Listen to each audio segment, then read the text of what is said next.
Hello there guys, RMP792 here. So, at the beginning of the last vlog I put a title card up that basically said if you have any suggestions for future ones, please do leave them in the comments, and I'm planning to put a similar card at the beginning of this one. And one of the things that somebody commented on was, what's with the sword stuff in the reviews and stuff like that, and am I a collector and that kind of thing.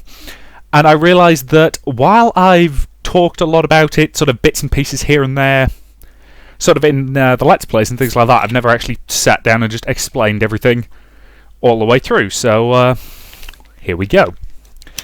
It's a story that basically begins... It really begins in my third year of uni. As a favour to a housemate who was trying to start a Doctor Who society at the University of York, which is where I went to university, I basically agreed to be the treasurer for that society. Entirely pointless job because there was no money involved, but but it did mean that I ended up helping to man the station for it at the Freshers' Fair. If you've never been to a British university, because I have no idea if American colleges do this and things like that, but a Freshers' Fair, to all intents and purposes, is something that happens usually within the first week, or in the case of University of York, it's usually effectively the weekend at the end of the first week, whereby it's basically all the different societies and groups and that kind of thing basically put out stalls, and they say, welcome new people, do you want to check out our stuff, and so on and so forth. So we were manning a stall, and directly opposite from us was the University of York Medieval Society. And what did Medsoc do? Medsoc did sword fighting. As in serious, not screwing around, not modern sport fencing, serious medieval style sword fighting with long swords, basically. And I ummed and I ahed, and eventually I thought, oh, bugger it. I went out and I signed myself up for their mailing list, because, again, it's called Freshers' Fair, but basically everybody goes at some point during the day, because it's entirely possible that even if you're in second, third, or fourth year, somebody might have created a new society that you're interested in and things like that. So, signed myself up and went along to their weekly training session, which was on a Sunday, and had a good time. And, I got quite into it, and about 3-4 weeks into the second term, we all went along as a group. We actually booked a bus from the university to... what was it called? Can't remember. It was a proper reenactment fair, but I can't remember what it was called. And I bought... Many of you will have seen this before. I bought this. This is my sword, which I named Anima Cantor. The literal translation is, give or take, soul singer or soul choir.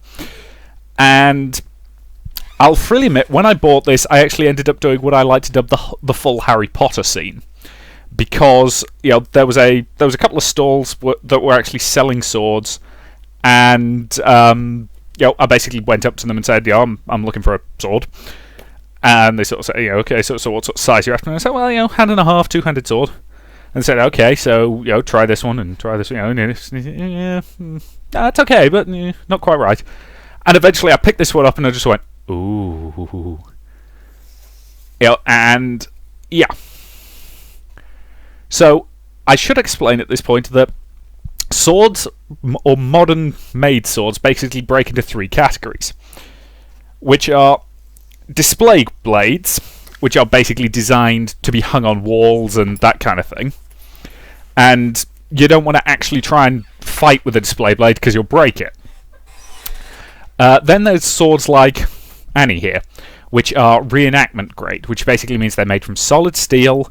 You can fight with them and they will stand up to it, but they have been blunted for safety. I mean, I can,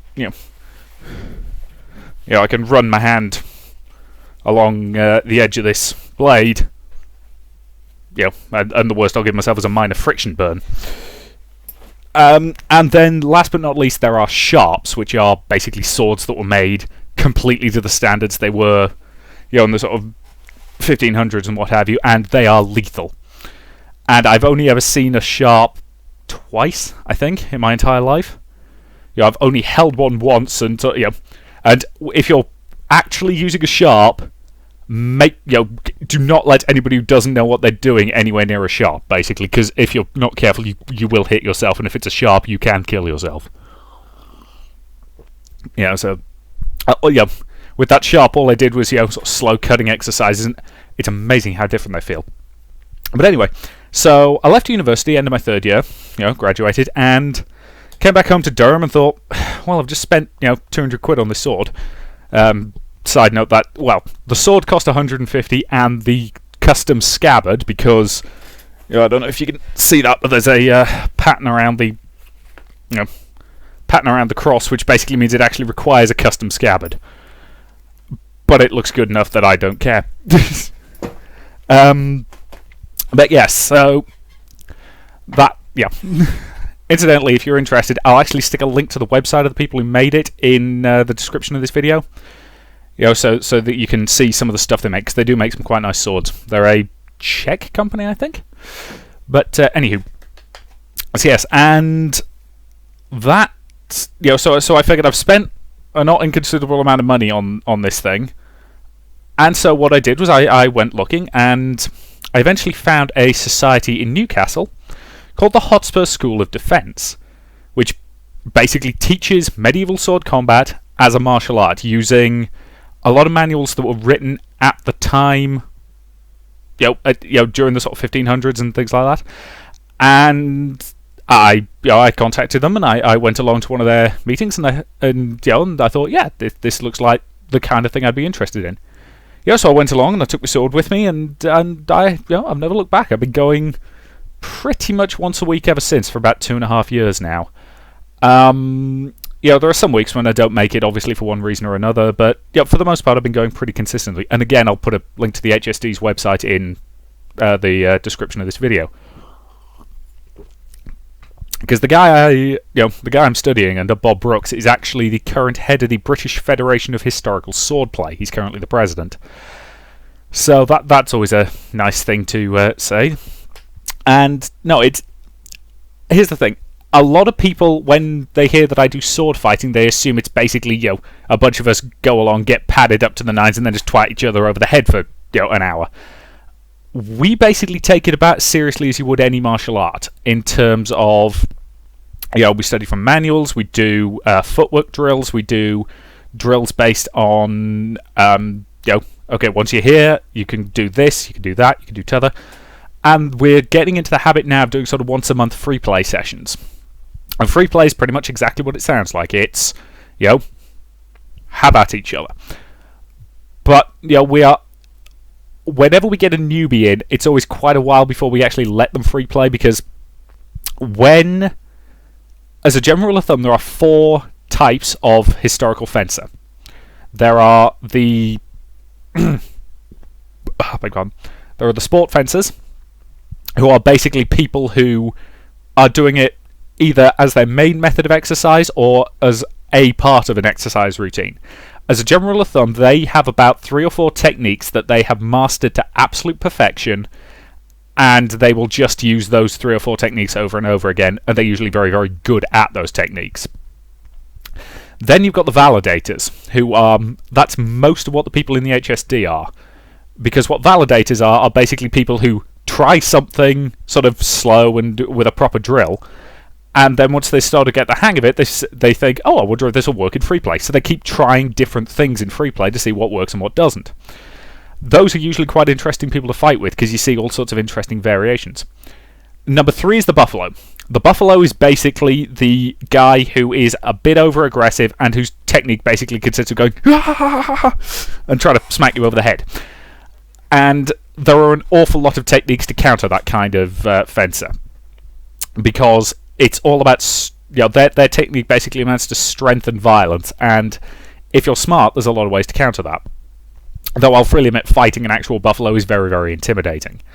And then, last but not least, there is the I really shouldn't be here, which is basically the person who has had minimal training and, frankly, is not ready to be in a free play bout.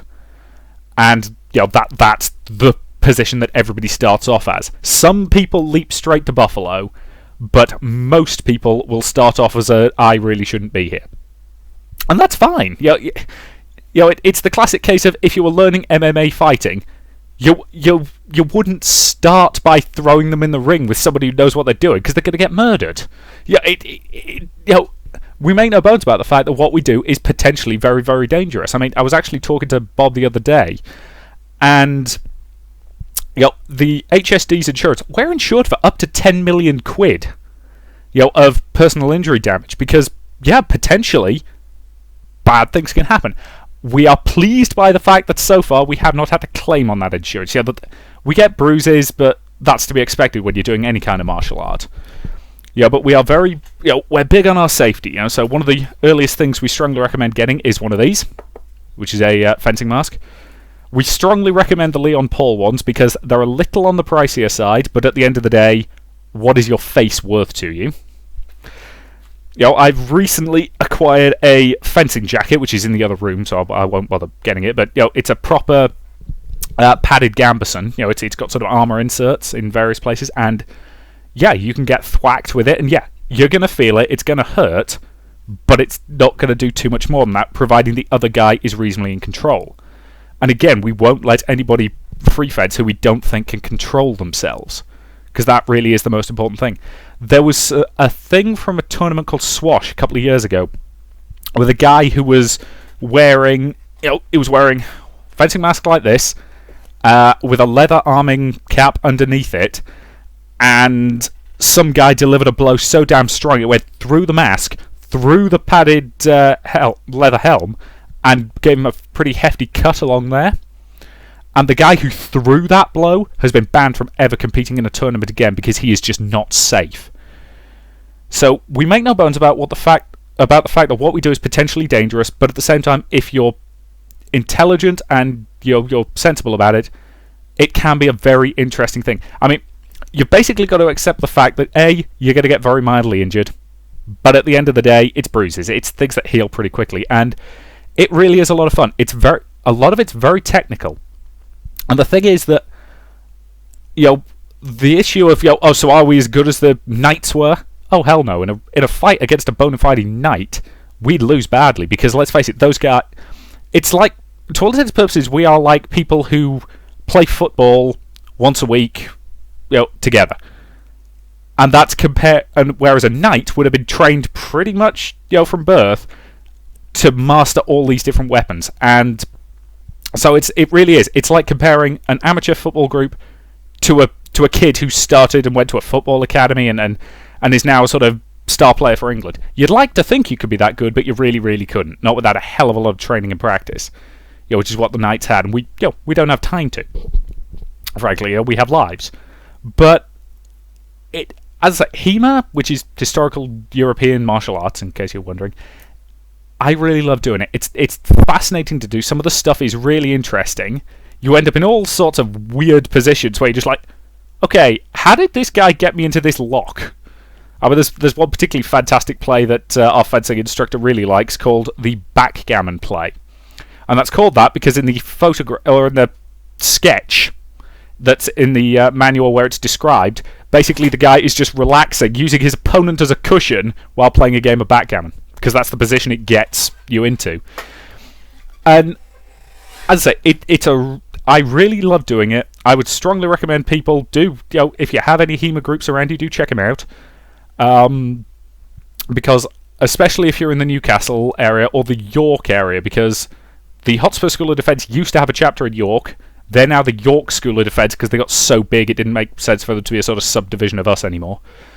And they'll be hosting this year's British Federation of Historical Sword-Based Spring Exchange, which is basically going to be a weekend-long thing, a bunch of different workshops on various things. So last year's was really good, I really enjoyed it, and this year's is looking pretty promising.